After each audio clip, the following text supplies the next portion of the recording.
السلا بزاف الناس كيستهينوا بهذا العارض، وخصوصا الا ما كانتش سخانه. بزاف ديال الاطفال كتشدهم السله لمده طويله كتزيد على 4 الاسابيع، او كتشدهم في الصباح وفي الليل لمده طويله. والبعض الاخر وللاسف لما كيقوم باقل مجهود كديكلونشا عنده السله.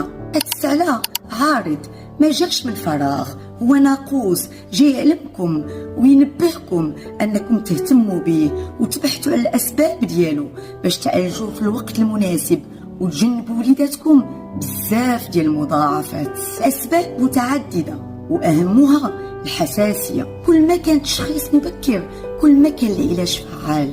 وانا اليوم جيت لكم بواحد النصيحه بركه ما تعالجوا العارض بمسكنات اللي ما عندهم حتى شي فائده، وللاسف اللي في بعض الاحيان كيحطموا المناعه ديال وليداتكم. الله يخليكم التجئوا لطبيب متمكن غيقدم لكم